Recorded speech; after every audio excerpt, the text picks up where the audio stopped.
I'm back with another lecture and today we are going to discuss the effects and uses of free exercises. देखो effects और uses का मतलब simple अल्फाज में अगर बताया जाए सिंपल वर्ड्स में अगर हम बोले तो फ्री एक्सरसाइजेज की बहुत सी चीज़ों पर डिपेंड करता है ठीक है। इफेक्ट्स एंड यूजेस क्या है कि हम इसको क्यों यूज़ करें या इसकी हमें रिक्वायरमेंट क्यों है, इसका इफेक्ट क्या आएगा बॉडी के ऊपर ठीक है। अब ये डिपेंड करते हैं आप कैसी एक्सरसाइज यूज़ कर रहे हो, कितना एक्सटेंट है उसका, कितने टाइम ड्यूरेशन के लिए हो रही है, कितनी इंटेंसिटी है, सारी चीज़ों के ऊपर ठीक है, इसकी परफॉर्मेंस। लेकिन मेजर जो हमें इफेक्ट चाहिए ना वो 6 इफेक्ट्स चाहिए ठीक है। हमें एक एक करके सारों को डिस्कस करते हैं। सबसे पहला होता है relaxation, second is joint mobility, third is muscle power and tone, fourth is neuromuscular coordination, fifth is confidence, of course very important component, and sixth is basically circulatory and respiratory cooperation ठीक है। Majorly हमारे पास ये सारे facts हमें चाहिए किस चीज़ से, exercise से। और वो कौन सी है, एक्टिव एक्सरसाइजेज, जिनको हम इन अदर वर्ड्स आपकी बुक में फ्री एक्सरसाइजेज के नाम से रखा गया है ठीक है। वे इनको एक्टिव एक्सरसाइजेज भी कहते हैं।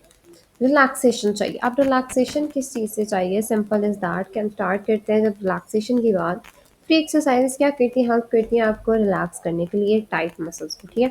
अब क्या होता है कि जब हम एक मसल को कॉन्ट्रैक्ट करते हैं ना एक्टिवली, क्योंकि एक्टिव एक्सरसाइज है तो हम खुद कर रहे हैं, एक्टिवली कॉन्ट्रैक्ट करते हैं ना तो उसकी जो अपोजिट साइड का मसल होता है वो नेचुरली रिलैक्स हो जाता है ठीक है। इस रिलैक्सेशन को हम फिजियोथेरेपी में रेसिप्रोकल रिलैक्सेशन कहते हैं। दैट मीन्स एक मसल को कॉन्ट्रैक्ट करने से उसकी ऑपोजिट साइड का मसल रिलैक्स हो रहा है, दैट इज रेसिप्रोकल रिलैक्सेशन। अब सिंपल से वर्ड्स में अगर आपको इसकी एग्जांपल बताऊं तो हम इसकी एग्जांपल जो आपकी बुक में दी गई है हम उसी को डिस्कस करते हैं ठीक है। हम कहते हैं स्कैपुलर रिट्रैक्शन करने से क्या, हाँ है मेरे पास, अम्मी के बैग में भी है वैसे, मैं देती हूँ रुको। शोल्डर को बैक बैक तरफ लाइक बैक की तरफ मूव करते हैं तो हमारे पास जो स्कैपुला के ब्लेड्स या स्कैपुला है हमारे पास, शोल्डर ब्लेड्स जिनको कहा जाता है स्कैपुला बोन को, वो एक दूसरे के करीब आ जाते हैं। दैट मीन्स कि हमारे पास स्कैपुला पे रिट्रैक्शन होती है। अब इस मूवमेंट में हमारे पास जो फ्रंट के मसल है जिसको आप पेक्स कहते हो ठीक है, फ्रंट साइड के, वो रिलैक्स होते हैं। सेम अगर मैं आपको एक सिंपल, आपकी बॉडी में ऐसे डिम्पल सा क्रिएट होता है जब आप स्कैपुला को रिट्रैक्ट करते हो ठीक है। और इसमें क्या होता है कि in front of the chest ठीक है, आपके क्या होता है मसल्स जो होते हैं बेसिकली क्या करते हैं, रिलैक्स करते हैं। सो दैट मीन्स कि आपको एक्टिव एक्सरसाइजेज इस तरीके से क्या करती हैं, रिलैक्सेशन का कंपोनेंट देती हैं, और इस ऐसी रिलैक्सेशन को हम रेसिप्रोकल रिलैक्सेशन कहते हैं ठीक है। अच्छा, अब मेजर तो हमारे पास आ गई थी रेसिप्रोकल रिलैक्सेशन इस चीज़ से ठीक है। अब क्या होता है कि इसी तरह से अगर आप स्विंगिंग या रिदमिक मूवमेंट्स करते हो लेग्स की, आर्म्स की, तब भी आपके पास ओवर एक्टिव जो मसल्स होते हैं ना वो रिलैक्स होते हैं। ये उन पेशेंट्स में ज़्यादा यूज़ होती है जब मसल की टेंशन हमारे पास चाहिए होती है ठीक है। मसल की टेंशन या स्टिफनेस बहुत ज़्यादा है ठीक है, तो हम पेशेंट को फ्लेक्सिबल करने के लिए, उसके मूवमेंट की ईजी ईयर्स क्रिएट करने के लिए, उसकी मूवमेंट ईजिली परफॉर्म हो सके, रिलैक्सेशन हो सके, उन केसेस में हमें कौन सा इफेक्ट चाहिए, रिलैक्सेशन, तो हम उसके लिए उस तरीके से एक्सरसाइजेस प्लान करते हैं ठीक है। सेकंड, जब हमारे पास आपको चाहिए जॉइंट की मोबिलिटी ठीक है, हम स्क्रॉल डाउन करते हैं। ओके, हमारे पास हम आपके पास सारी चीज़ें ये बुक में मेंशन्ड है ठीक है, तो आप इसको बेसिकली बुक से देख सकते हो ठीक है। अब हमें चाहिए जॉइंट की मोबिलिटी। जॉइंट की मोबिलिटी क्या है कि फुल रेंज ऑफ मोशन जो हमारे पास एक हेल्दी जॉइंट की होती है जिसको हम ROM कहते हैं इन और फिजियोथेरेपी टर्म्स, तो या मेडिकल टर्म्स। तो रेंज ऑफ मोशन क्या होती है ना, मेजरली आप जो उसको अचीव करना चाहते हो ना, आप तो एक हेल्दी एक रेंज ऑफ मोशन में कहती हूँ शोल्डर की फ्लेक्शन 160 से 180 डिग्री है ठीक है। अगर उससे कम है दैट मीन्स वो हेल्दी नहीं है ठीक है, कहीं पे रिस्ट्रिक्शन आ रही है। तो उसको हेल्दी करने के लिए, जॉइंट को मोबाइल करने के लिए, हेल्प करने के लिए कि वो और अच्छे तरीके से हो जाए ठीक है, हम उसके लिए कराते हैं। और इसमें क्या होता है कि जेंटल स्विंगिंग या ओवर प्रेशर डाल के हम एक एंड रेंज तक लेके जाते हैं ताकि फ्लेक्सिबिलिटी इंक्रीज हो जाए। जैसे अब मैं आपको सिंपल सी एग्जांपल दूँ तो हमारे पास जैसे पेंडुलर या शोल्डर की ऐसी मूवमेंट्स होती है ना, मैं आपको दिखाती हूँ। देखो इस पिक्चर में जैसे आपको नज़र आ रहा है ना ठीक है, ये जैसे आगे पीछे आप शोल्डर को मूव कर रहे हो या ऐसे पूरा एक सर्कल कंप्लीट कर रहे हो, that is basically considered as pendular movements या आर्म सर्कल्स। तो आप ऐसी मूवमेंट्स परफॉर्म करा के क्या करते हो कि बेसिकली जॉइंट की मोबिलिटी इंक्रीज कराते हो। फिर आ जाती है मसल की पावर और टोन ठीक है। मसल की पावर और tone is very important component ठीक है।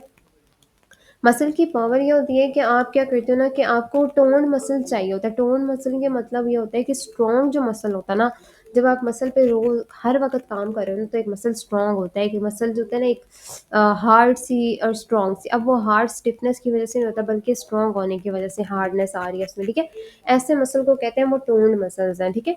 अब हमारी स्ट्रेंथ डिपेंड करती होती है कि वो टेंशन से, स्पीड से या ड्यूरेशन से वो किस तरह से मसल को क्रिएट किया गया है, ठीक है?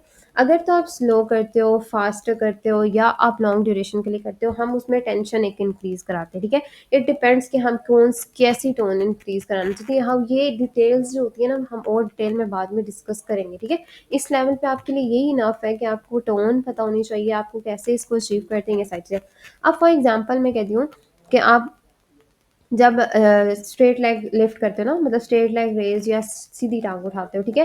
तो क्या होता है कि हमारे पास जो बॉडी का वेट यूज़ करके आप उठाते हो ना, तो ये एक्सरसाइज़ को क्या करता है, हार्ड कर देता है। क्यों? क्योंकि एक जो लॉन्ग लेवर की पोज़ीशन है ना, वो बहुत इंपॉर्टेंट होती है। अब इस केस में क्या होता है कि अब उसको रिपिटेटिव मूवमेंट करने की वज़ह से एक मसल पे पावर जनरेट होती है, एक टोन जनरेट होती है। सेम लाइक दैट एक और एग्ज़ाम्पल मैं आपको देती हूँ। फॉर एग्ज़ाम्पल कि आपके पास ना कोई किसी को फ्रैक्चर हो गया, ठीक है? और उसको लगा हुआ है आपके पास प्लास्टर ऑफ पैरिस, ठीक है? जिसको हम पीओपी कहते हैं, ठीक है? जैसे आप जिसको आप आम अल्फाज में कहते हैं कि इनको कास्ट लगा हुआ है, ठीक है? उसकी मूवमेंट बिल्कुल ख़त्म की गई होती है वहाँ की। आप क्या कराते हो वहाँ पे, आप एक ऐसी कॉन्ट्रैक्शन कराते हो कि वहाँ पे आप जो उसको मूव नहीं कर सकते कास्ट को, तो आप ऐसी कॉन्ट्रैक्शन कराते हो सिर्फ मसल कॉन्ट्रैक्ट करे, आपके पास मूवमेंट ना हो, ठीक है? ऐसी कॉन्ट्रैक्शंस होती हैं और ये टेक्निक्स आप सीखोगे आगे जाके, ठीक है? तो ऐसी टेक्निक्स करवाते हैं जो हेल्प आउट करती है आपके लिए मसल की टोन या पावर को जनरेट करने के लिए, ठीक है? ये फिर आपके पास आ जाती है next neuromuscular coordination. Neuromuscular coordination is very important component. Coordination चाहिए आपके मसल्स को नर्व्स के साथ स्मूथली और एफिशिएंटली किसी भी मूवमेंट को परफॉर्म करने के लिए, ठीक है? अब ये क्या होता है कि रिपीटिशन जो होती है ना, ब्रेन के एक पैटर्न को लर्न करने में हेल्प आउट करती है ऑटोमेटिकली, ग्रेसफुली। चाहे राइटिंग हो, वॉकिंग हो, कोई भी काम हो ना, तो आपको न्यूरोमस्कुलर कोऑर्डिनेशन जनरेट करना पड़ता है, ठीक है?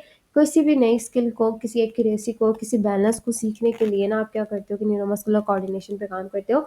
मसल्स और नर्व इकट्ठे मिलके काम करते हैं, तो हमारे पास न्यूरोमस्कुलर कोऑर्डिनेशन जनरेट होता है। न्यूरो के पेशेंट्स में बहुत ज़्यादा यूज़ होता है, ठीक है? Basically after injury, after weakness, after stroke, बहुत ज़्यादा कंडीशन में आप ये करते हो, ठीक है?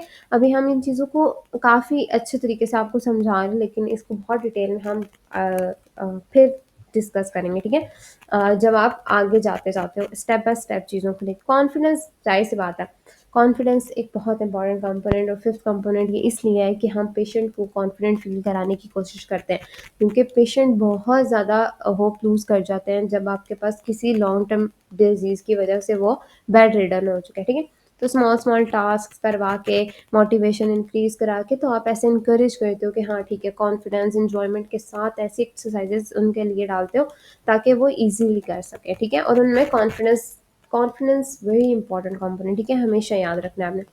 फिर आ जाता है सिक्स्थ कंपोनेंट, सर्कुलेटरी और रेस्पिरेटरी। तो ये एक्सरसाइज़ेज़ हार्ट और लंग के लिए वेरी इंपॉर्टेंट, ठीक है? सबसे पहले टिश्यू को एक्टिव करने के लिए फिर आप क्या करते हो कि आपके पास एक्टिविटी की प्रिपरेशन के लिए, ठीक है? हम स्क्रॉल डाउन करते हैं, ओके, यहाँ पे, ठीक है? हम एक्टिव टिश्यू की आप बेसिकली क्या करते हो कि उसकी नीड्स को पूरा करने के लिए फिर आपके पास आ जाती है प्रिपरेशन एक्टिविटी के लिए। फिर आप क्या करते हो कि आपके पास आना चाहिए बेसिकली लोकल सर्कुलेटरी चेंजेस के लिए, फिर रेगुलेशन एक्सरसाइज के लिए, इन सारी चीज़ों के लिए आपके लिए इंपॉर्टेंट है, ठीक है? मेजरली क्या होता है, हमारे पास needs of the active tissue, या आपके पास क्या रिक्वायरमेंट है एक्टिव टिश्यू की नीड्स की, ठीक है? मेजर ये होता है कि ड्यूरिंग एक्सरसाइज मसल को ऑक्सीजन चाहिए और वेस्ट प्रोडक्ट्स को रिमूव करने की ज़रूरत होती है, जिसकी वजह से हार्ट और लंग का फंक्शन हमें इकट्ठा चाहिए होता है ताकि आपके पास ऑक्सीजन आए और कार्बन डाइऑक्साइड रिमूव हो, ठीक है? इसके लिए हमारे पास क्या चाहिए कि सर्कुलेटरी सिस्टम की रेस्पिरेशन के साथ बहुत अच्छी से अफेक्ट आना चाहिए, ठीक है? और ये हमें देती है क्या, एक्टिव एक्सरसाइजेस, ठीक है? सेकंड थिंग, किसी भी एक्टिविटी की प्रिपरेशन के लिए ना बहुत इंपॉर्टेंट होती है ब्रीदिंग। तो हम क्या करते हैं कि हम ब्रेन को प्रिपेयर करते हैं, जब हम एक्टिव एक्सरसाइज कराते हैं हम ब्रेन को प्रिपेयर करते हैं कि आप एक्सरसाइजेस की तरफ जा रहे हो, हम सारी चीज़ें इंक्रीज़ कर देते हैं, breathing rate, heart rate, blood pressure. इसीलिए हम कहते हैं जो स्ट्रोक के पेशेंट्स होते हैं उनमें ब्लड प्रेशर को कंट्रोल करके हम तब एक्सरसाइजेस कराते हैं, क्योंकि इटसेल्फ एक्सरसाइज आपका ब्लड प्रेशर इंक्रीज़ कराता है। फिर एड्रेनलिन हमारे पास ज़ाहिर सी बात है आपके पास हेल्प करता है क्या करने में, सेंड करने में ब्लड को मसल्स तक, जाहिर सी बात है, ताकि आपके पास ज़्यादा मसल्स को मिले और कम आपके डाइजेस्टिव ऑर्गन्स या स्किन की तरफ जाए, क्योंकि यहाँ पे रिक्वायरमेंट आपके मसल्स को इस टाइम ज़्यादा होती है। इस वजह से आपकी बॉडी प्रिपेयर करती है ब्रीदिंग रेट को, हार्ट रेट को, ब्लड प्रेशर को इंक्रीज़ करने के लिए, ठीक है।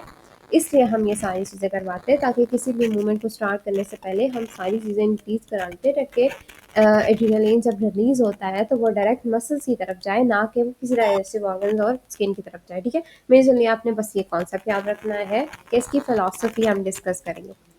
फिर आ जाते हैं लोकल सर्कुलेटरी चेंजेस। अब क्या होते हैं, एक्टिव मसल्स की जो होती है ना हमारे पास, बेसिकली सर्कुलेटरी चेंजेस क्या है, कैपिलरी की डायलेशंस जो है, तो एक्टिव मसल्स जब हम एक्टिविटी करवाते हैं ना, एक्टिव करवाते हैं मसल्स को, तो कैपिलरी डायलेट होती हैं, ठीक है। सो स्मॉल ब्लड वेसल्स जब ओपन होंगी, ब्लड सर्कुलेशन इंक्रीज होगी, ऑक्सीजन अच्छी आएगी, न्यूट्रिएंट्स अच्छे आएंगे, ब्लड रिमूवल हो जाए, सॉरी वेस्ट प्रोडक्ट्स रिमूव हो जाएंगे, ठीक है।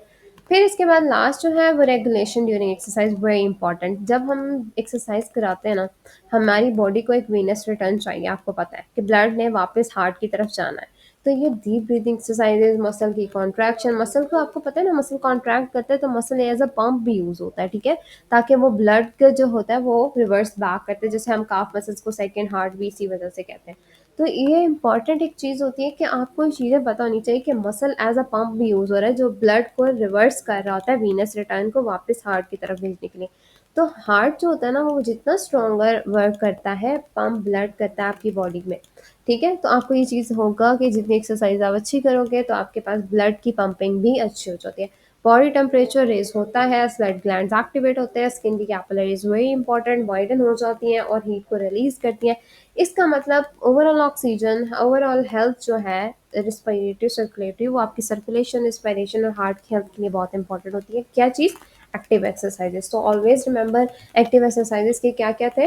रिलैक्सेशन, जॉइंट की mobility, muscle power and tone, coordination, confidence, neuromuscular coordination, confidence, circulation and respiration. So this is all for today. Thanks for watching. अगर कोई चीज़ समझ नहीं है तो कमेंट सेक्शन में आप पूछ सकते हो, और एक्टिव एक्सरसाइज इन सारे कंपोनेंट्स को कवर अप करती हैं। So this is all for today, bye bye.